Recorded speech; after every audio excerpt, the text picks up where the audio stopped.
AITA for not taking blame for sister's mess? I'm 14, and I live with my older sister, Mia, who's 16. We've always been close, especially because our home can feel pretty tense. Our parents argue a lot, mostly about things that don't really involve us, but it makes the whole house feel heavy. Mia and I found a quiet way to cope. We'd spend evenings together in my room, drinking tea or hot chocolate and just talking. Sometimes we'd talk about school or music, other times about how hard it was to live with the tension between our parents. It was the one calm place in our chaotic home. One evening, Mia had a cup of tea while we were sitting on the floor near my bookshelf. When she finished, she absent-mindedly left the cup there and went back to her room. I noticed it, but didn't say anything. The next morning, I asked her to clean it, but she said she'd get to it later. Days passed, and the cup stayed there. Then came the storm. Dad came into my room as soon as I woke up. He spotted the cup right away. Without even asking, he started yelling at me about how disgusting it was to let something like that sit for so long. I told him it was Mia's cup, but he just stared at me coldly for a long moment. Then, in one swift move, he yanked all the cables from my computer and carried it out of my room. I had saved up for that computer for months. Every bit of it, the parts, the accessories, was paid for with my own money from after-school jobs. It wasn't just some family thing. It was my hard work. Dad placed the computer near the window and told me, very clearly, that if I didn't obey him and stop talking back, the computer was going to fly out the window. Then he grabbed me roughly by the arm and pulled me into his room, demanding respect and obedience. I felt scared and powerless. But what hurt more was that he never even tried to understand. He just assumed I was at fault because I was the first person he saw, instead of looking at the real situation, that Mia had left the cup and ignored my request to clean it up. I don't know if I'm wrong here. I just want to be treated fairly. I'm not the one responsible for the mess, and my computer isn't a toy for him to threaten me with. AITA for standing my ground and not taking blame for something I didn't do. You're not the AITA here. Being blamed and punished for something you didn't cause, especially when you worked hard for your computer, is unfair and frustrating. Throw it out the window crosses a line. It sounds like he was quick to judge without hearing your side, which only adds to the tension at home. Standing up for yourself in that situation shows maturity and strength, not disrespect. Sure, family conflicts can be messy, but it's important that accountability is fair, not just assigned to whoever's easiest to blame. Keep protecting your boundaries. You deserve respect and clarity, not unfair punishment. Just wait. What goes down in the next story is straight up chaos. My husband left his mother out of his wedding speech. I married the love of my life last weekend. It was a small, warm, beautiful ceremony by the lake. The weather was perfect. The vows were heartfelt. Everyone smiled, laughed, cried. It felt like the day we'd been waiting for after what felt like an emotional uphill climb. But now that the celebration is over, something is missing. My husband, Theo, and I are both 26. We've been together since college, and like any long relationship, we've weathered a lot. But nothing quite compares to what we went through with his mother. Her name is Camille. When Theo and I got engaged 2 years ago, it should have been one of the happiest times of our lives. Instead, it became one of the hardest. Camille didn't approve. She didn't explain exactly why. Maybe she thought I wasn't from the right kind of family, or maybe she just couldn't accept letting go of her son. But what followed went beyond disapproval. She started calling Theo at all hours, accused me of manipulating him, told people I was using him. Family friends I had never even met stopped talking to me. Rumors I couldn't recognize about myself started circling through Theo's side of the family. The stress crushed him. I watched him withdraw, stop sleeping, and stop eating. One night, he sat beside me and quietly told me he didn't know how much longer he could handle feeling like this. That's when I got scared, not for us, but for him. I distanced myself from Camille after that. I didn't want to. I never imagined having a cold relationship with my future mother-in-law, but I needed to protect both of us. I stopped responding to her messages, and eventually, she stopped sending them. She never apologized, not once. Then 3 months before the wedding, my mother passed away unexpectedly. It was sudden and devastating. In the days that followed, Camille reached out. She was polite, quiet, almost tender, but not remorseful. Not once did she mention the years of chaos or the pain she caused. Still, my mom had asked me to avoid more conflict. Be at peace, she had told me in her last week. So I swallowed it down. I let Camille back in, not because I trusted her, but because I wanted to honor my mom's wishes. We invited her to the wedding. She came. She sat silently through the ceremony. She didn't greet me, didn't compliment my dress, didn't speak to my father, who had generously paid for the entire wedding. Most of Theo's extended family avoided me. I felt like an outsider at my own wedding on one side of the aisle, but I still smiled for Theo because his eyes were soft and full of love, because he deserved this day after everything he had endured. endured. During the reception, Theo gave a speech. He thanked our guests. He said, "To those who lifted us when we were low, you know who you are, thank you." He didn't name names. He didn't call out Camille or praise her. And I knew exactly why. He wanted one thing, for this day to be about us. Not about Camille, not about pain, just us. Now, Camille isn't speaking to him. She left the celebration early and hasn't called or messaged him once. She's telling others she was publicly shamed and ignored. Theo says he's fine, but I can see it in his posture. The way his shoulders droop just a little when no one's looking. He didn't want to hurt her. He just didn't want to pretend everything was okay when it wasn't. My father understood. He wasn't mentioned by name either, but he got a private thank you. So did my late mom. In a quiet moment during dinner, Theo told me how much she meant to him. That was enough. Now we're here, married, happy, but surrounded by a silence that feels familiar. A coldness that used to live between us and Camille and seems to be creeping back in. So I'm wondering, AITA for not pushing Theo to include her in his speech. Is he the AH for choosing peace over pretense? Or were we simply protecting something sacred, something finally ours, after 2 years of being pushed into someone else's shadow? Not AITA. You brilliantly balanced honoring your late mother's wishes with safeguarding your own sanity. Camille's drama tour deserved a strict no-entry sign, and Theo's subtle speech was a masterstroke diplomatic without feeding chaos. Forcing spotlight on someone who's mastered the art of Cold War would only rewrite old wounds. Sometimes silence screams louder than words. Protecting your new chapter from toxic interference isn't selfish, it's survival. Marriage isn't a spectator sport for outsiders, especially those who bring more frost than warmth. Keep guarding your peace before that chill becomes permanent. The next story. It makes everything before look like a warm-up. AITA for not believing I need therapy just because my girlfriend said so. We met in grad school. Both of us were in the counseling program. I took the path straight into clinical work while she focused on research and training. She's still working on her license, and I've been practicing as a therapist for the past 2 years. From the outside, we probably look like we should be perfect together. Two people who understand emotions, who know how to talk through things, who understand all the words for every feeling. But the truth is, being trained to understand emotions doesn't make them any easier to live with, especially in love. Clara and I come from very different backgrounds. Her family is traditional.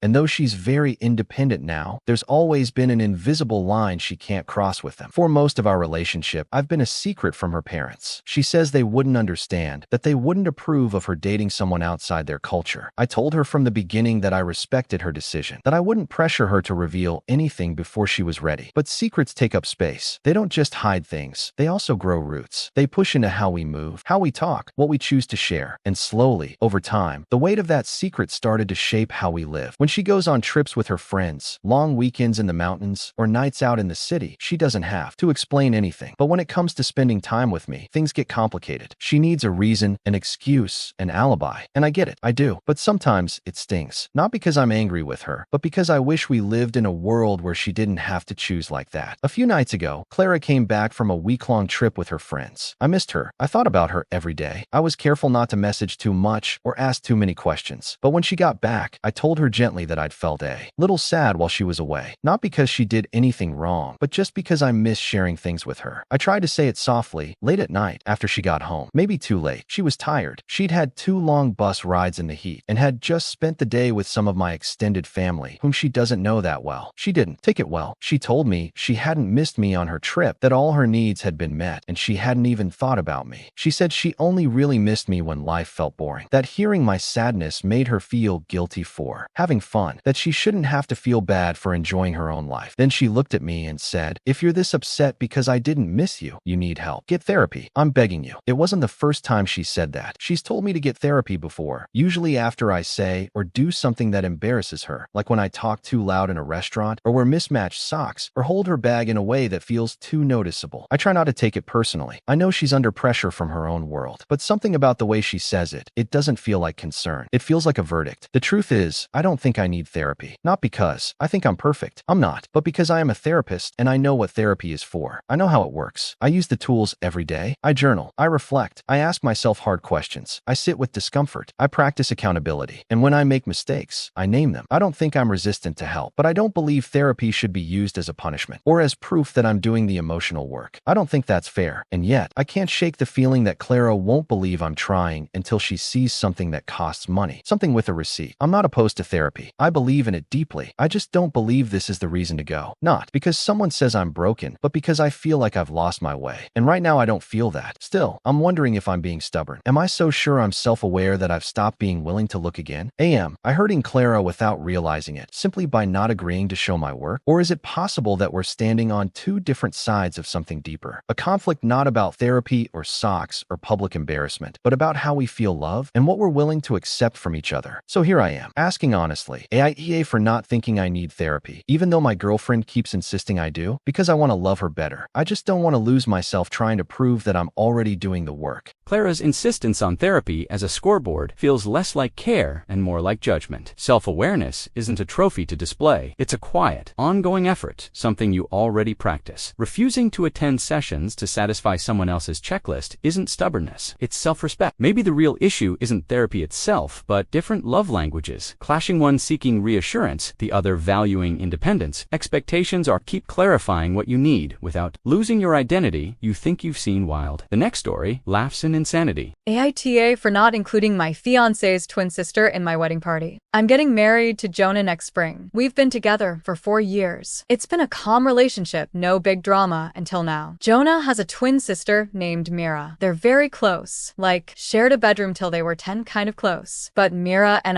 we've never been more than cordial. We're polite at dinners, we exchange birthday texts, and we occasionally talk when we're both in the same room. That's about it. Now here's where it gets complicated. I've started asking people to be in my wedding party. I chose my childhood best friend, my cousin, and this is where the issue begins. Jonah's stepsister, Lana. Lana and I met through him, and over time, we became good friends. She's kind, supportive, and just easy to talk to. She was there for me when my mom was in the hospital last year, even when some of my own family wasn't. That meant a lot to me. So naturally, I asked her to be one of my bridesmaids. I didn't think anything of it. To me, Lana is more than Jonah's stepsister. She's someone I've grown to trust. But when word got out through mutual friends, not even from us, Mira found out she wasn't in the bridal party. She didn't scream or make a scene. She just sent Jonah a quiet text. I'm surprised. Just wanted to understand why. Jonah read the message to me while we were having lunch on the couch. He didn't look angry, just confused. She said she's not upset, but she is hurt. She thought she'd be included. I felt my stomach twist. I hadn't imagined she would care that much. I mean, we weren't close. I didn't choose her out of spite. I just didn't feel that connection. I started second-guessing myself. I thought about Myra's side. She probably assumed she'd be included simply because of the bond she has with Jonah. I get it, but then, is it wrong to leave her out if we've never built a friendship of our own? I told Jonah exactly that. He was quiet for a while and then said, "You're allowed to choose who you feel closest to, but if it matters to her, maybe it's worth a conversation." So I messaged Mira. I didn't apologize for not choosing her, but I told her the truth, that I've always appreciated her being kind to me, but I've always felt more connected to Lana. I told her I never meant to hurt her feelings. I honestly didn't think she would care that much. Her reply? It surprised me. She said she appreciated the honesty, but she also said something else that stuck with me. She said, "It just feels like I've always made space for you as Jonah's partner, but you've never made space for me as his sister." That hit hard. I kept thinking about that line. Had I kept her at a distance? Maybe. It wasn't on purpose. I guess I assumed we were just too different. But now I'm realizing that maybe I never tried. I didn't change my decision. Mira isn't a bridesmaid, but I did ask her if she wanted to help with planning, flowers, centerpieces, music, something that would still give her a role if she wanted it. She agreed. She even suggested a few great ideas that I actually loved. We're not suddenly best friends, but we've had more conversations in the last 3 weeks than in the last 3 years. It's not perfect, but maybe it's a start. Still, there's this quiet voice in my head asking me, was it selfish to go with what I felt, even if it hurt someone who's important to the person I love? So I ask you, AITA for not including my fiancé's twin sister in my bridal party? Not AITA. Choosing your bridal party based on genuine connection isn't selfish. It's honest. Relationships shouldn't be forced because of family titles. Still, Mira's feelings reveal that emotional proximity isn't just about closeness, it's about feeling seen. Your choice to offer her involvement in planning shows maturity and respect without compromising your boundaries. Sometimes, weddings highlight hidden gaps, but bridging them doesn't require pretending bonds that aren't there. Keep nurturing what's real, not what feels obligatory. The best unions are built on authenticity authenticity, not social scripts. Next up, drama so thick you could slice it with a butter knife. AITA for telling my grandparents I can't be their full-time caretaker. For the past 2 years, I've been living with my grandparents, Arthur and June. My parents aren't around. They had their own struggles, and I was too young to be involved in that. So when my grandparents asked me to move in and help out, I agreed without hesitation. I wanted to be there for them. They raised me, after all. At first, it was manageable. I'd pick up groceries, run errands, and cook dinner when they were tired. Little things. It felt natural, even good, to give back. But slowly, the help became an expectation. I found myself cooking every meal, cleaning the whole house, doing their laundry, paying their bills, and answering phone calls they didn't want to deal with. I was even fixing small things around the house like the leaky sink or replacing light bulbs. When their dog got sick, they looked to me to care for it, even though I never wanted a pet in the first place. On top of that, I was driving them to doctor's appointments almost every week. I barely slept. My schoolwork suffered. I stopped seeing my friends. Sometimes, I didn't remember the last time I took a moment for myself. My girlfriend, Emma, started to worry. She said I looked exhausted and told me to slow down, but I didn't know how. One evening, after a long day of classes and then helping my grandparents, I sat them down. I told them, gently but firmly, I love you both so much, but I can't do everything anymore. This is too much for me. I explained how tired I felt and that I needed help, or at least a break. The room went silent. Grandpa looked down at his hands. Grandma's eyes welled up with tears. She whispered, we took care of you when you were little. Now you want to leave us. Then the guilt came pouring out. Who will take care of us if you don't? You're all we have left. We can't do this without you. Their fear was so raw. It was hard not to feel crushed. I tried to explain that I wasn't abandoning them, but they didn't hear me. The weight of their needs felt like chains wrapped tight around my chest. That night, I lay awake, torn between love and my own survival. If I stay, I feel myself drowning in responsibility. If I leave, am I the selfish one? I shared this with Emma, who told me I was brave and right to speak up, but her words didn't stop the ache. I keep worrying. What if they get worse? What if I'm weak for not being able to carry it all? What if I fail them? So here I am, asking AITA for telling my grandparents I can't be their full-time caretaker. Not AITA. Caring deeply doesn't mean sacrificing your whole life. You're not a superhero with endless energy, more like a human with limits and dreams. Your grandparents' fear is real, but it doesn't justify overwhelming one person alone. Setting boundaries isn't betrayal. It's survival with love intact. Burnout doesn't help anyone, especially not you. Time to share the load or call in reinforcements before you turn into a sleep-deprived zombie. Self-care isn't selfish. It's necessary. Trust me, the next story is pure redditrelationship energy. AITA for wanting to cut ties with my family after everything they put me through. For as long as I can remember, life with my family has been difficult, shaped by disappointment, pain, and struggle. When I was a child, my parents sent me to a different school far from my old neighborhood. It wasn't because they wanted better for me, but because they thought it would be easier on them. The new school was tough. The kids there didn't welcome me. I was bullied, pushed around, mocked, and left out. It felt like I didn't belong anywhere. At home, things weren't better. My dad had strict ideas about what I should be, pushed me to be the best at everything, especially sports. When I was 8, he signed me up for swimming lessons. But it wasn't about fun. He was harsh and unforgiving. Coaches would shout at me, and my dad stood on the sidelines, yelling, even louder. Once, when I messed up during a competition, he dragged me out of the pool in front of everyone and yelled at me until I couldn't hold back tears. That moment shattered something inside me. As I grew older, I took on responsibilities no kid should have. By the time I was 10, I was watching my little sister while my parents worked long hours. I fed her, changed her diapers, and tried to soothe her cries, all while missing out on a childhood I barely had. When I asked why I had to do this, my mother said, "You wanted a sibling. Now you're responsible." When I was 15, I hit a breaking point. I felt trapped in my own mind, depressed, anxious, and utterly alone. I begged my dad to take me to see a therapist, but the next day, my mom knew everything because he told her. I felt betrayed by the two people who were supposed to protect me. After graduating high school, I left for university over 700 kilometers away, hoping for a fresh start. But I was far from free. I shared a small, cramped room with a roommate I didn't get along with. I worked part-time jobs that drained me, struggling to keep up with classes and bills. I never went on trips or did the fun things other students did. I couldn't even afford basic luxuries. Meanwhile, my sister refused to work and expected my parents to support her entirely. Now, my parents want me to send money every month for her rent. I work hard to pay off my own first apartment, a place I managed to buy through years of sacrifice. Despite all this, I love my sister. I want her to be safe and have a good life, but I can't carry everyone everyone's burdens. I'm planning to move abroad with my fiancée, Maya, who understands what it means to come from a broken family. We want a fresh start, away from the expectations and pain of our pasts. In my culture, there's a strong belief that children must care for their parents. If they don't, they are seen as selfish, ungrateful, even cursed. But after everything my parents put me through, breaking my spirit, neglecting my pain, I don't feel I owe them anything anymore. I want peace. I want to build a life where I'm free from the shadows of the past. So, I ask AITA for wanting to cut ties with my family and walk away when I move abroad? Not AITA. You're not fleeing responsibility. You're escaping a cycle that drained your soul dry. Surviving that chaos wasn't weakness. It was resilience in the face of emotional bankruptcy. Culture doesn't excuse cruelty, and debt isn't. Love. Your desire for peace isn't betrayal, it's build your future with Maya, not guilt. The next story comes in swinging like a soap opera on steroids. AITA for telling my wife I'm done pretending our marriage is normal?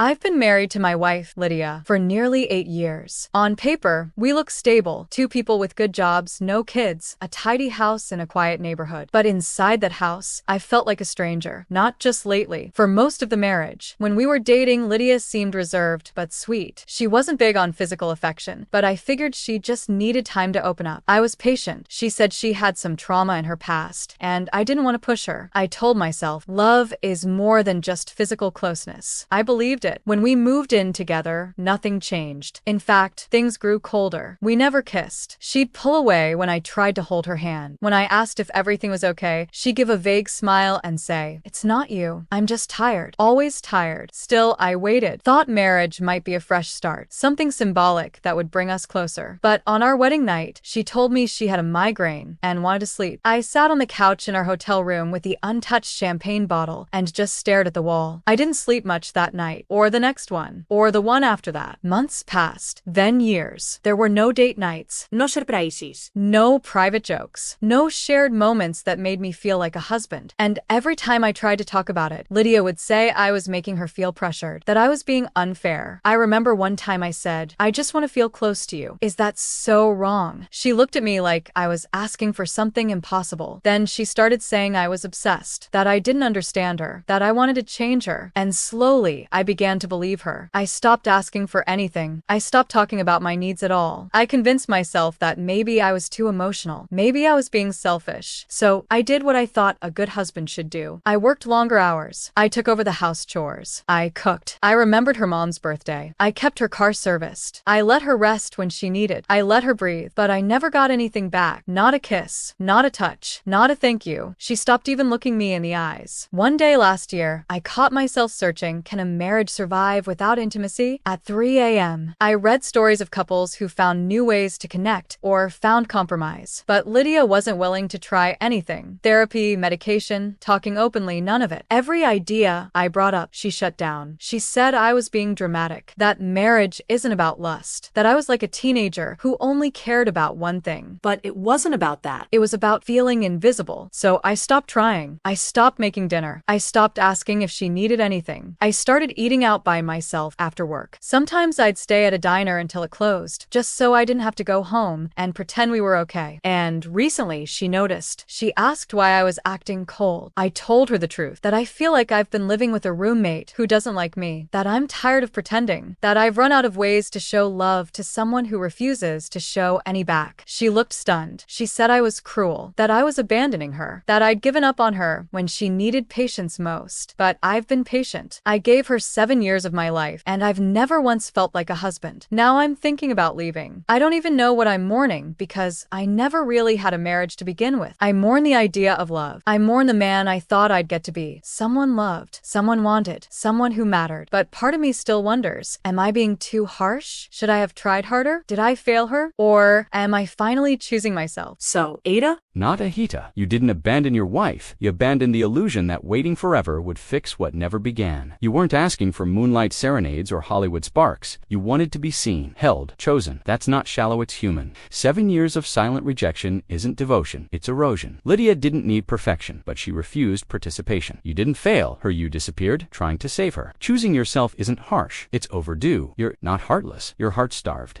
Time to stop surviving someone else's silence and start living your own truth. Next story drops like a bomb. Zero chill. Maximum shock? AITA for not holding the door when we reached it at the same time. I'm not one to make a big deal out of birthdays, but I always treat myself to the same thing every year, a chilled bottle of lemon iced tea from the corner shop. Something about it always feels like a small tradition. I get up early, walk through the quiet streets, and grab that tea before the world really wakes up. Today was no different. I threw on a hoodie, stepped outside, and enjoyed the early morning air. The sun was still low, and the streets had that calm emptiness I've always loved. I was smiling a bit to myself, thinking about nothing in particular. The corner shop was just a few minutes away. When I got there, I was still the only one in sight, or so I thought. As I reached for the handle of the glass door, someone else approached from the other side at the exact same moment. I hadn't noticed her. The glass was fogged near the edges, and she had come in fast from the sidewalk. We both grabbed the door at the same time, but the way the door opened made things awkward. It swung outward toward her side. That meant, if I opened it, I'd be pushing it in her direction. If she opened it, she'd be pulling it toward herself. In that strange moment, neither of us fully committed to opening it, and we both stepped forward. We bumped shoulders, not a hard hit, but enough to jolt us slightly. She immediately frowned and said, "Wow, rude." Just like that. No pause, no laugh, no room for misunderstanding. I blinked, a little stunned. "I didn't see you," I said quietly, trying not to sound defensive. She shook her head. "You could have held the door." And just like that, she walked past me and into the shop. No more words, just judgment in her tone, like I had done something intentional. I stood there for a second, confused. I wasn't trying to be disrespectful. I genuinely hadn't seen her. And if I had seen her, I would have probably stepped back and held the door. I've done it 1,000 times for strangers. That's just how I was raised. But this wasn't. One of those moments where someone is clearly behind you and you're already holding the door open. We reached it at the same time, from opposite sides. Neither of us expected the other. And yet, I felt this heavy sense of guilt. I walked inside. Slowly, she was already browsing near the shelves. I got my iced tea and waited quietly at the counter until she left. She didn't look back, didn't say anything more. Now I'm home, and I keep playing it over in my head. Should I have apologized more? Should I have stepped back and gestured? For her to go first, even after the awkward bump, would it have made a difference? Maybe I'm reading too much into it. Maybe she was just having a rough morning. Maybe I was, too, and I didn't realize it until then. I guess what gets to me is how quickly I was labeled rude for a split-second mistake. I didn't mean to offend anyone. I just wanted a quiet birthday moment. So now I'm wondering, am I wrong for not holding the door? Or was it just one of those strange, human moments where two people collide and neither one is really at fault? I'm trying to shake it off, but it's hard when you feel like you started your day by disappointing someone, even a stranger. Not AITA. You didn't kick puppies or hijack a paradieu, bumped into a stranger at a foggy door, and got blindsided by a bad attitude. This wasn't a manners malfunction. It was an accidental tango of timing. You weren't callous, just caught in an awkward doorway standoff with someone who mistook physics for disrespect. Your birthday tradition didn't deserve guilt sprinkles. Some people wake up ready to be offended. Don't let their grudge become your baggage. You didn't fail humanity. You just wanted tea. The next story. It makes reality look boring. AITA for refusing to let my friend borrow my gear for someone else's repair job. I've been repairing old radios and audio gear since I was a teenager. It started as a little hobby with my granddad, restoring an old AM/FM player in his garage, but over the years, it turned into something more serious. These days, I take it pretty seriously. I turn the spare room in my apartment into a small but well-equipped workshop. Soldering stations, vintage parts organized by decade, rare tubes, Japanese capacitors, tuning needles, custom tools, you name it, I probably have it. I even made a small business out of it. I work mostly by word of mouth, fixing up vintage radios, amps, and record players for collectors, musicians, or people who just love old things. I'm not a big-time operation, but I'm known around the local scene for my work. Some of the gear I repair goes back to the 1940s. For me, it's more than fixing, it's preservation. It matters. Now, my best friend's name is Lucy. We've been close since high school. She's not into electronics, but she's always been supportive. At least, I thought she was. Lucy recently started seeing this girl named Mia. She's into vintage stuff too, but more on the decor side. She bought this old wooden radio from a flea market. It's not rare or high-end, just a cute little tabletop unit from the 60s. She brought it over one day, and Lucy casually asked if I could take a look. I did, and I told her what was wrong: bad resistors, rusted battery compartment, loose wires. A pretty standard job. She asked how much I'd charge if I did the repair, and I gave her a friendly discount price like I do for all friends, just parts cost and a little labor fee. Then Lucy said, actually Mia's cousin, Darren, works in maintenance and does some electronic stuff on the side. He said he could try fixing it. I nodded and told her, cool, if that's what you want to do. Then she added, but Darren doesn't really have the tools for it. He's asking if you'd let him borrow a few things, just your soldering gun, and maybe some of your spare parts. Oh, and maybe your magnifying lamp. I looked at her like I didn't quite hear right. You want to borrow my gear, so someone else can do the job I was going to do? She shrugged and said, yeah, Darren's cheaper and he's family, so it'd be nice to support him too. You've got all the stuff anyway, so I figured. That's when I cut her off. I told her no, plain and calm. She tried to joke it off at first, like, come on, it's not that deep. We're friends. You're acting like I'm asking for a kidney, but it was that deep because I didn't just collect this equipment. I earned it. Piece by piece. Years of saving, researching, buying, testing, failing, replacing. Some of it's fragile, some of it's rare, and all of it is mine. And more than that, it's my craft. I tried to explain it to her gently. I said, if Darren wants to repair radios, he should build up his own setup, just like I did. I'm not a lending library, and this isn't about the cost. It's about respect for the work I do. Lucy got quiet. She said she understood, but the vibe changed. Later that night, our mutual friend Jules texted me. She'd been at the housewarming party where this all came up. She said I was being a little possessive and that if I didn't want to do the repair, I could at least let someone else use my gear, especially since it was just sitting there. I didn't respond. I didn't see the point. Then, 2 days later, I got a message from Lucy. Hey, don't worry about the radio stuff anymore. We found someone else. Hope we're still good. We haven't talked since. Not because I'm angry, just tired. I still think about it sometimes, though. Did I overreact? Was I too protective of my work? Or was I right to set that boundary? I didn't want to lose a friend over a soldering gun, but I also didn't want to hand over years of my effort just because someone didn't want to pay me or respect the line between friendship and business. So now I'm sitting here wondering AITA for saying no? Not AITA. You weren't hoarding gear like a dragon guarding gold. You protected your passion and hard-earned tools from careless borrowing. Craftsmanship demands respect, not freebies or shortcuts. Your workshop isn't a community tool shed. It's the fruit of dedication, sweat, and patience. Saying no isn't possessive, it's self-respect. Real friends get that. Lucy's choice to sidestep you says more about her than you. Keep your gear close and your boundaries clearer than a perfectly soldered joint. The next one, it's a full-blown emotional roller coaster with no seatbelt. AITA for refusing to visit my dad after moving in with my brother? For as long as I can remember, my dad, Louis, and I have had a fragile relationship. There was never a moment of real peace between us, just temporary silence between arguments. My mom, Ruth, tried to keep things steady when I was younger, but after a while, she seemed to give up on trying. I don't blame her exactly, but I also don't know if I can completely forgive her either. Growing up in that house felt like walking on glass barefoot. Some days were okay, most weren't. Louis wasn't home often when I was little, but when he was, it felt like the whole house tensed up. I remember the way the air changed when his car pulled into the driveway. Like even the walls braced themselves. I don't want to dive too deep into what he did. I just want to say it wasn't only yelling. And even when it was yelling, it wasn't normal. He had a way of making you feel smaller than you were. Like you didn't even deserve to be there. My mom, she didn't stop it. In fact, sometimes she encouraged it. Said I needed toughening up. I stopped looking to her for protection after I turned 11. That's when I realized I was on my own. When they finally separated, I thought maybe things would calm down. They didn't. Not for me, anyway. I stayed with my mom at first, thinking it would be better without Louis around. But she got meaner. Not louder, just colder, quieter. It's like once he left, all the kindness she had left went with him. I couldn't breathe there. So I called my brother Theo. He had just moved into a small apartment across town and said I could crash on his couch until I figured something else out. That was 6 months ago. It's not perfect living with Theo. He works night shifts, sleeps during the day, and gets annoyed if I make any noise before noon. He has a short temper and expects me to handle most of the cleaning. But he's never raised a hand. And when he gets mad, it fades fast. There's still tension, but there's no fear. And for me, that's something. A few days ago, Louis called. I hadn't heard from him in months. The call was short. He said my older sister, Kayla, who still lives with him, wanted me to come by for dinner this weekend. Said she missed me. Then he paused and added, we all do. I didn't say anything at first. Then I just told him I wasn't comfortable. He asked why. I said I didn't feel safe around him. That I never had. He laughed, like actually laughed. Said I was being dramatic. That I was just softer than the rest. That I was making this all about myself. Later that night, Kayla texted me. Said she couldn't believe I was still holding a grudge and that I was hurting the family by distancing myself. That I was being selfish for not trying to rebuild things. I haven't answered her yet. The truth is, I don't think I'm angry anymore. Not exactly. I'm just tired. I spent my whole childhood waiting for someone to notice that I wasn't okay. Now that I've gotten out, barely, I just want quiet. Not forgiveness. Not reconciliation. Just quiet. But I do feel guilty. Guilty that Kayla sees me as the problem now. Guilty that I might be missing my one chance to have a normal family. I don't know if that even exists. I've started asking myself myself if maybe I'm the one being unfair now. But every time I think about going back to that house, even just for a few hours, my chest tightens. My hands go cold. And I remember the way I used to count my own breathing just to stay calm when I was younger. That's not something I want to go back to, not even for a dinner. Still, part of me wonders if refusing to go is just keeping old wounds open. If maybe, just maybe, going would help close them, even a little. I don't know. So, AITA for not wanting to go see my dad, even if it means upsetting the rest of the family? Not AITA. You're not withholding peace, you're preserving oxygen. That house isn't a home, it's a history museum of pain, curated by denial. You're not dodging dinner. You're sidestepping trauma disguised as pot roast. Choosing safety over tradition doesn't make you selfish, it makes you awake. Guilt is their weaponized nostalgia. Don't wear it like it's yours. Family doesn't demand your silence to feel whole. You're not the broken piece, you're the one who finally stopped bleeding just to keep the picture pretty. Thanks for watching. Don't forget to like and subscribe. Let us know your favorite story in the comments. And if you loved this video, you'll definitely want to watch AITA for helping a friend while my GF waited. Click here now.